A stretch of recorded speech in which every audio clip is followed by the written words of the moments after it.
Kakak mengkampanyekan pemilu yang ayo kita sambut pemilu ini dengan riang gembira. Jangan baper, jangan membawa perasaan, apalagi membawa agama. Tatkala kita berpemilu ini, berkontestasi di pemilu ini, memakai hati, baper bakal riweuh. Paham tuh? Artinya apa? Selera. Begitupun memilih orang yang suka pasangan 0 hiji, walaupun kita kasih data-data rasional, Anis teh begini, Syaimin teh begini. Apakah langsung menerima? Kan? Karena apa? Selera, saya suka. Mau ngomong apa lo? Pemilih 02, cek 0 hiji, cek 03 teh. Yuk, kita milih Kapa Bro Gibran. Begini, ini data-datanya. Bagaimana? Peduli amat, saya suka. Begitupun kepada pasangan 03. Pemilih 03 diserang sama 01 dan 02 misalkan. Jangan memilih Pak Ganjar Mahfud begini. Diterima moal. Karena apa? Saya suka. Kesimpulannya, setiap orang memilih karena faktor suka. Terlepas kesukaannya itu didasarkan pada alasan rasional atau alasan emosional. Terlepas dari hal itu. Tapi setelah dia suka, dia akan memilih. Paham? Nah, makanya karena perbedaan kesukaan itu adalah sunnatullah, adalah fitrah manusia, sehingga jangan dibawa baper. Karena jangankan berbeda pilihan dalam hal duniawi seperti memilih pemimpin. Berbeda pilihan dalam praktek keagamaan saja itu sudah ditoleransi. Ikhtilafu ummati rahmatun. Perbedaan di kalangan umat itu adalah sebuah rahmat dari Allah. Sunnatullah yang harus kita hargai. Ada madhab Imam Syafi'i. Ada madhab Imam Maliki. Ada madhab Imam Hanafi. Ada madhab Imam Hambali. Tuh kan beda-beda. Eta dalam agama saya sudah berbeda-beda.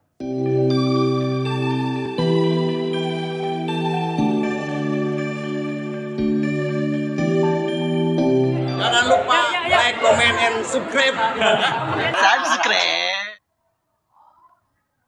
Jika kamu sudah suka terhadap sesuatu, maka penilaian kamu itu sudah menjadi tidak objektif kan? Karena apa?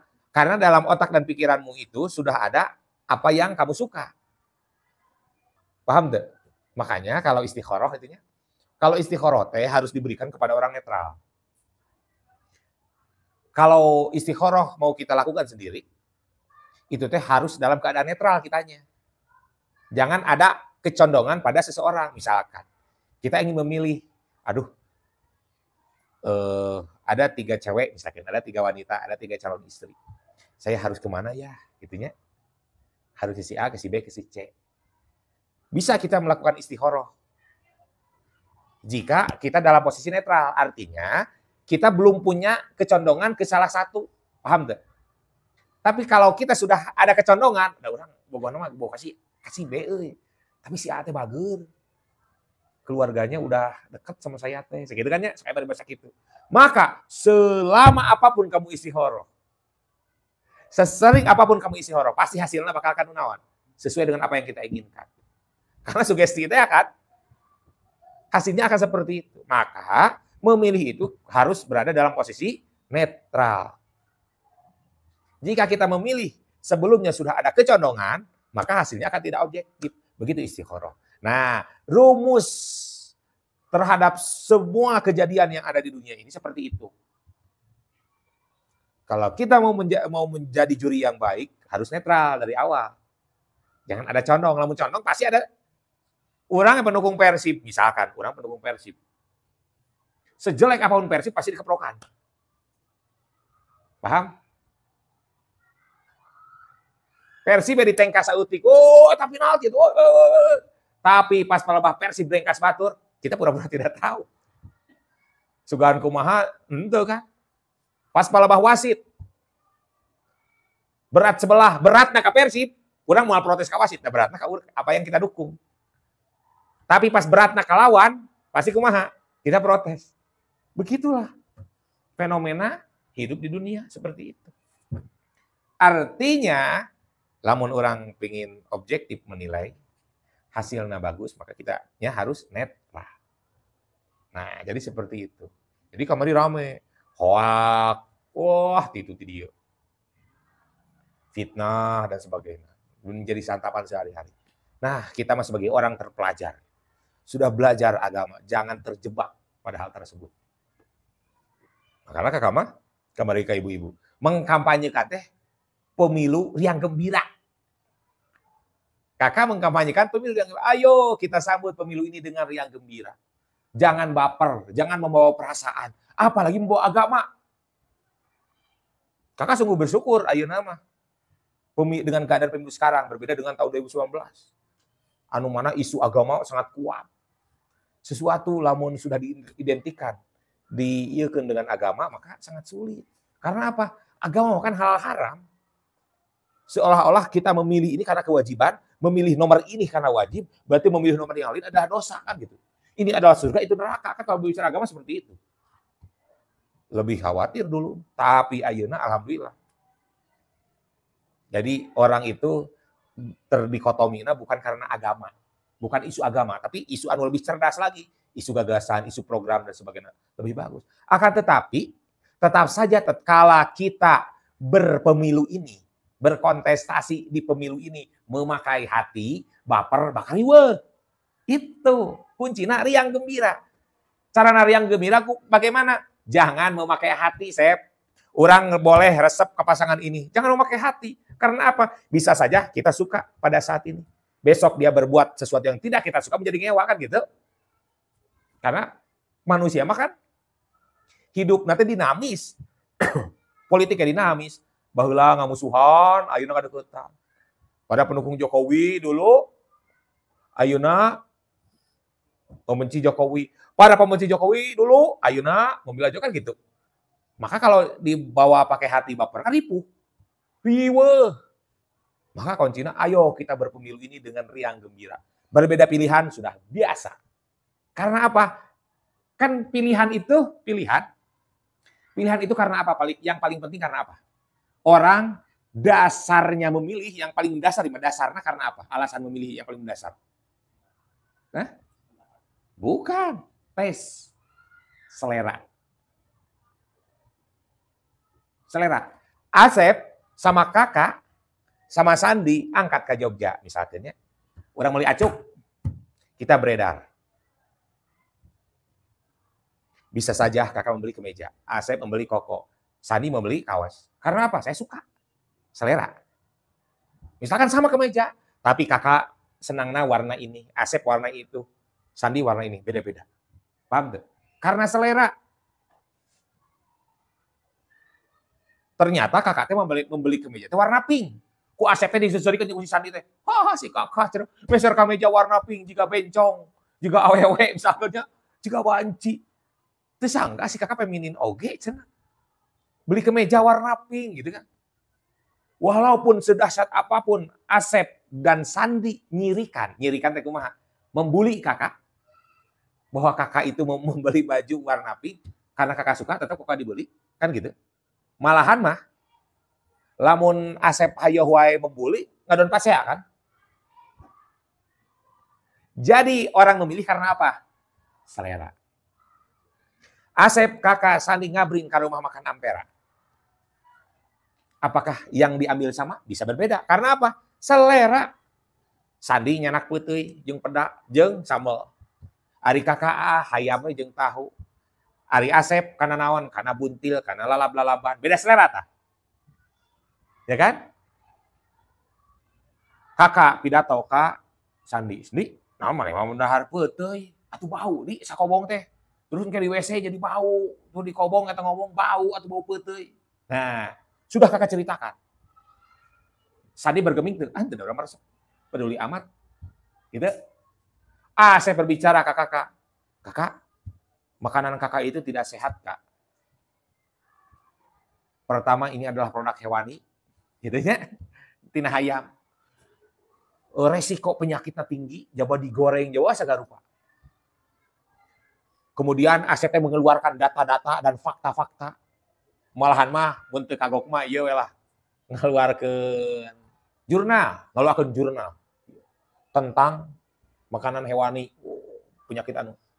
Walaupun Asep ngasih jurnal, beribu-ribu jurnal, di kakak-kakak sebelum eta makan di Ampera, Asep memberikan fatwa heula. Kakak peduli amat, karena kakak suka. Gitu. Nih makanan saya cek Asep yang terbaik. Terbuat dari apa? Terbuat nanti makanan non hewani, tapi makanan apa? Tumbuh-tumbuhan. Apakah berpengaruh? Karena apa? Selera. Asep selera ini, Sandi seleranya ini, kakak selera ini. Paham tuh? Artinya apa? Selera. Begitupun memilih. Orang yang suka pasangan 0 hiji, walaupun kita kasih data-data rasional, nanti Anis begini, Syaimin begini, apakah langsung menerima? Kan? Karena apa? Selera, saya suka. Mau ngomong apa lo? Pemilih 02, cek 0 hiji, cek 0 tilu teh. Yuk, kita milih Pak Bro Gibran. Begini, ini data-datanya. Bagaimana? Peduli amat, saya suka. Begitupun kepada pasangan 0 tilu. Pemilih 03 diserang sama 01 dan 02 misalkan. Jangan memilih Pak Ganjar Mahfud begini. Diterima mau? Karena apa? Saya suka.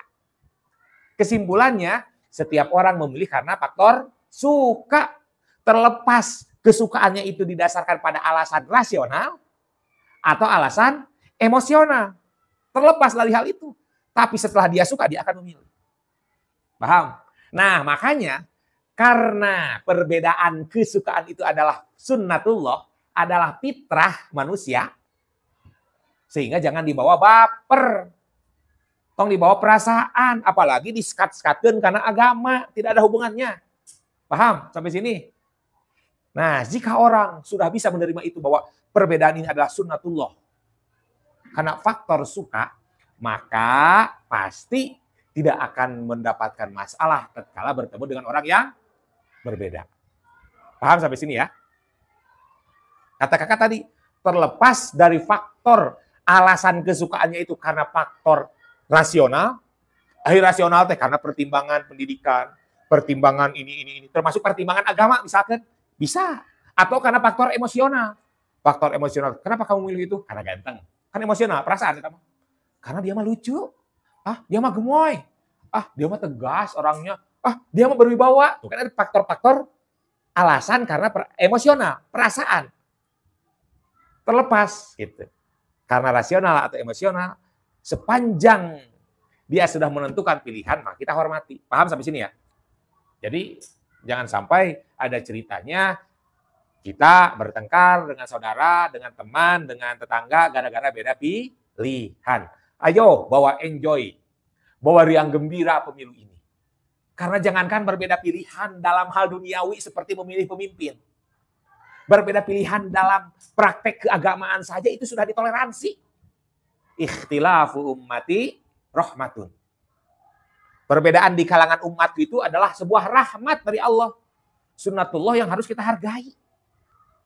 Ada madhab Imam Syafi'i. Ada madhab Imam Maliki. Ada madhab Imam Hanafi. Ada madhab Imam Hambali. Tuh kan beda-beda. Eta dalam agama saya sudah berbeda-beda. Jangan sampai karena kita memilih bermadhab kepada Imam Maliki. Sehingga kita menganggap pendapat imam yang lain sesat. Tidak boleh. Menganggap para pendukung dan pengamal madhab yang lain itu adalah orang yang salah. Kan tidak boleh. Cacat dalam keagamaan. Di dalam madhab Imam Syafi'i saya sudah berbeda-beda. Aya pendapat Imam Nawawi, aya pendapat Imam Rafi'i, aya pendapat Imam Ibnu Hajar, dan lainnya. Cacak-cacak dalam masalah agama asepnya. Apalagi dalam masalah duniawi seperti memilih pemimpin. Karena Ahlus Sunnah mah enak. Menjadi orang Islam Ahlus Sunnah mah enak sebetulnya. Apapun pilihan kita, selama niat kita baik, maka itu menjadi nilai pahala. Dalam ijtihad, tatkala pendapat si mujtahid itu benar, maka dia mendapatkan 2 pahala. Pertama, dari keberanian dia untuk berijtihad. Kedua, dari kebenaran pendapatnya. Tatkala pendapatnya salah, dia tidak mendapat dosa, justru tetap mendapatkan pahala 1. Karena dia berani berijtihad, berani mengemukakan pendapat. Itu mujtahid di dalam Islam. Enak. Islam Ahlussunnah enak. Selama kita mempunyai niat baik, apapun pilihan kita, apapun yang kita kerjakan akan mendapatkan pahala. Kata Rasul, kam min amalin yatasawwaru bisurati amalid dunya. summa yasiru min amalil akhirah bi husnin niyah. Barang siapa yang melakukan perbuatan duniawi, akan tetapi niatnya baik, maka perbuatan duniawi tersebut akan menjadi amal akhirat. Karena baiknya niat kita. Makan itu hukumnya apa? Mubah. Mubah itu bisa makan, bisa enggak, terserah orang. Tapi tatkala kita mempunyai niat baik, saya makan ini supaya saya punya tenaga untuk sholat, untuk ngaji, untuk bekerja, untuk berangkat ke sekolah.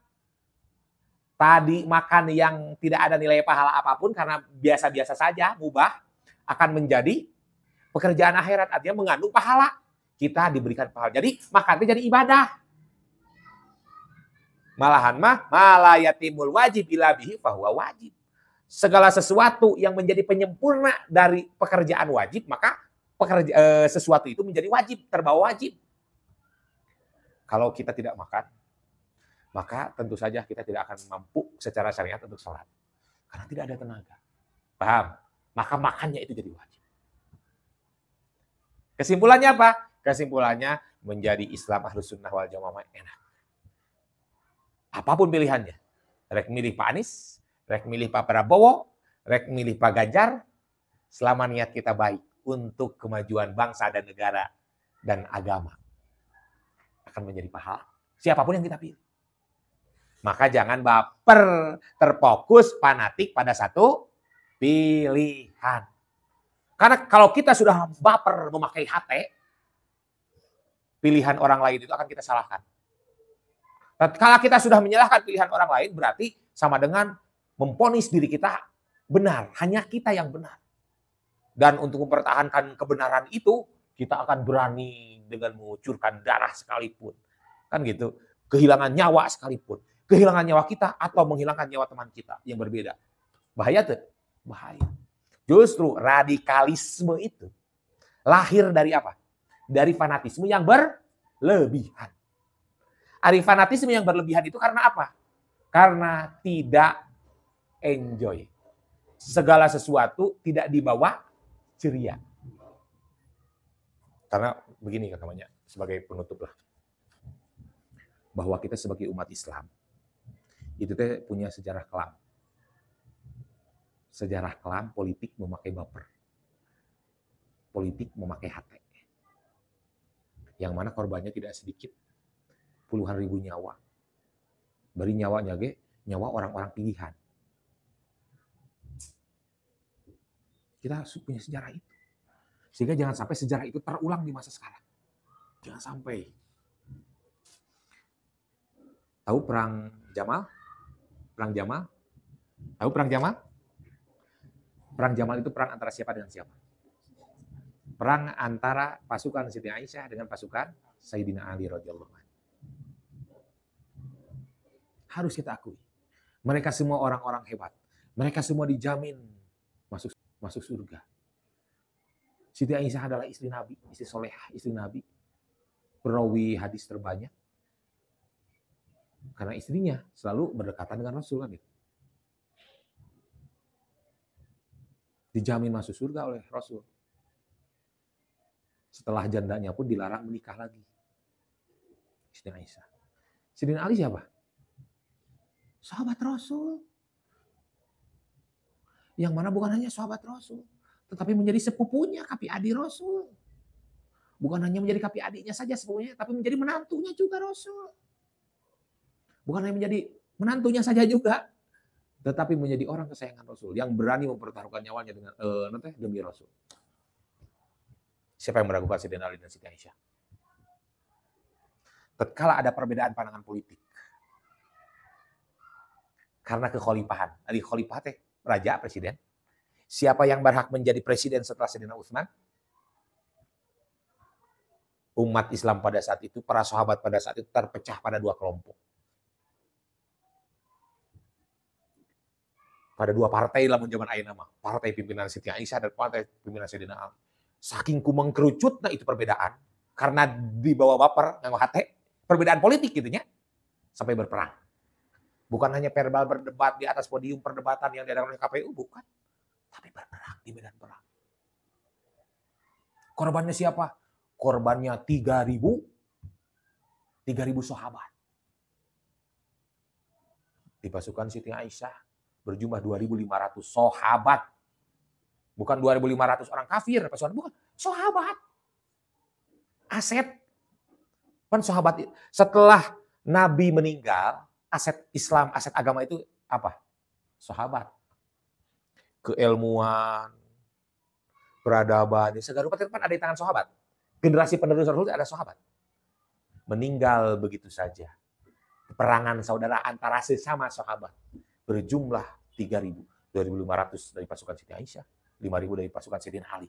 Namun 5 orang selalu 5.000 dari Sayyidina Ali, 2.500 dari Siti Aisyah, dari Siti Aisyah. Karena apa? Baper politik di bawah baper. Pada urusan politik. Kalah Siti Aisyah. Kemudian terjadi lagi perang kedua, perang Siffin. Perang antara Sayyidina Ali dengan Sayyidina Muawiyah. Dua-duanya sahabat Rasul, dua-duanya kerabat Rasul. Itu lebih dahsyat lagi. Sahabat yang meninggal berapa? 70.000. Perang Jamal mah 3.000 jumlahnya. Ini 70.000 sahabat mati. Meninggal para sahabat. Berperang. Kan para sahabat menjadi pasukan berperang semuanya. Meninggal. Kita punya sejarah kelam itu. Kita tidak ingin sejarah itu terulang gara-gara politisasi agama. Gara-gara politik dibawa baper, fanatisme berlebihan. Politik harus dibawa enjoy. Jangan sampai itu terjadi. Karena gara-gara perkara politik itu muncullah Syiah. Muncullah Mu'tazilah, muncullah Khawarij. Sekte-sekte dalam agama sampai sekarang. Sampai sekarang Sunni Syiah masih berperang. Karena apa? Perbedaan di bawah baper. Setiap pertimbangan bagus, memilih karena pertimbangan agama. Yahud. Orang Islam kan begitu. Al-Quran, sunnah itu dipakai dasar untuk berperilaku kan gitu. Setiap kebijakan, setiap keputusan itu dasarnya memakai agama bagus. Akan tetapi tidak serta-merta sah atau boleh kita menyalahkan orang lain yang berbeda. Karena berbeda, mereka pun memakai dasar agama juga. Jadi lamun perebut dalil, di semua juga ada dalil. Kenapa kamu memilih 01? Ini dalilnya. Karena saya punya, ya menurut saya, berdasarkan agama. Boleh. Cek pendukung 02, iya dalilnya. Cek 03, iya dalilnya. Para ulama di 03 ayat, di 02 ayat, 03 ayat kan gitu. Itu bagus. Supaya apa? Supaya masyarakat itu tidak terdikotomi. Seolah-olah, lamun ajengan sadayana ka 0 ieu. Kan seolah-olah agama itu ada di situ. Tapi karena menyebar, jadi bagus. Ini urusan duniawi. Ijtihadmu itu akan mendapatkan pahala tatkala kamu benar 2, tatkala salah pun menjadi 1, tapi tetap pahala. Terlepas dari pemimpin yang kita pilih, ternyata nantinya tidak amanah. Terlepas dari kewajiban kita mah memilih. Seperti kewajiban kita itu berdakwah yang mengajak. Apakah setelah diajak dia akan nurut atau tidak? Kan itu urusan Allah, hidayah mah. Innaka la tahdi man ahbabta walakinnallaha yahdi man yasha. Sesungguhnya kamu tidak bisa memberikan hidayah kepada orang yang kamu cintai, Muhammad. Karena sesungguhnya Allah yang memberikan hidayah terhadap orang yang ia kehendaki. Makanya ada putra Nabi yang tidak iman. Siapa? Kanan, putra Nabi Nuh. Secara logika mah budak Nabi itu iman ka bapana. Ada. Karena hidayah itu milik Allah. Bagaimana Allah diberikan kepada siapa saja. Ada ayah yang tidak beriman terhadap Nabi. Siapa? Nabi Ibrahim. Ayahnya tidak iman. Ada Nabi yang pamannya tidak beriman kepada nabinya. Siapa? Nabi Muhammad. Artinya hidayah milik Allah. Makanya Allah menegaskan dalam Al-Quran itu tadi. Innaka la tahdi man ahbabta walakinnallaha yahdi man yasha. Kalau jabatan bisa dikasihkan kepada orang yang kamu cintai. diwariskan jabatan. Tapi hidayah emang nggak bisa kan, milik Allah. Nah, kesimpulannya, jangan dibawa baper.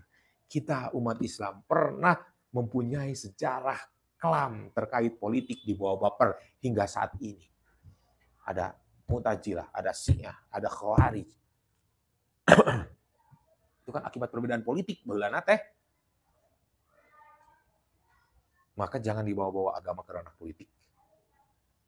Kalau dasar berpolitik adalah agama, itu bagus. Tapi jangan bawa-bawa agama dalam politik. Karena masalah duniawi urusannya ijtihadi. Tong boro urusan politik, urusan fikih, dia berbeda pendapat. Henteu dosa berbeda pendapatna para mujtahid teh. Kita hanya taklid kepada mereka, tidak berdosa. Selama kita tidak menyalahkan pendapat orang lain. Justru salahnya itu ketika kita menyalahkan pendapat orang lain, berarti kita yang salah. Paham? Tidak apa-apa kamu menganggap baik pilihanmu. Menurut saya baju ini lebih pantas untuk saya. Bagus itu mah. Jangan beli baju nubutut tapi harus yang pantas untuk kamu. Tapi jangan sampai menganggap remeh orang lain bahwa orang lain bodoh telah memilih baju itu. Itu yang tidak boleh. Eta anu pipaseaeun mah. Paham? Ya jangan sampailah ceritakeun. Dulu mah kan tahun 2019 ada orang bercerai karena beda politik. Suaminya milih Jokowi, istrinya milih Prabowo, cerai. No. Kok disambung-sambung? Nah, bercerai gara-gara Prabowo, gara-gara Jokowi. Tatkala si suami sakit, siapa yang akan merawat? Istri. Lain Jokowi, lain Prabowo. Hah, benar enggak?